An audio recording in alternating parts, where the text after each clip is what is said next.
চিল্লাচ্ছেন কেন? কি আর বলবো দিদি, আমার কপালটাই খারাপ। কি ভাগ্য করে যে এরকম একটা শ্বশুর বাড়ি পেয়েছি। আর কি হয়েছে সেটা বলবেন তো? আমার শাশুড়ি সবসময় বলে পাশের বাড়ির বউটাকে দেখে কিছু শেখো, কিন্তু যখন আমি বউটাকে দেখে শিখতে শুরু করেছি তখন আমার শাশুড়ি আমাকে বাড়ি থেকে তাড়িয়ে দিচ্ছে। না না, এটা সহ্য করা যায় না। আজকালকার যুগে এরকম লোক আছে। চলো তো গিয়ে দেখি। তুমি আবার আমার বাড়িতে এসেছো? দাঁড়ান মাসিমা, বৌমার উপরে এরকম নির্যাতন করতে আপনার খারাপ লাগছে না? ছেলে বিয়ে দিয়ে পড়াটা দেখে নিয়ে এসেছে, এখন বাড়ি থেকে তাড়িয়ে দিচ্ছেন কেন? কেন তাড়িয়ে দিচ্ছি? তাহলে শোনো, বৌমা, বৌমা, আর কিছু দেবো? না রান্না ভালো হয়েছে তো?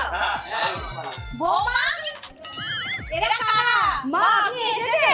এদের আমি শ্রাদ্ধের খাবার খাওয়াচ্ছি।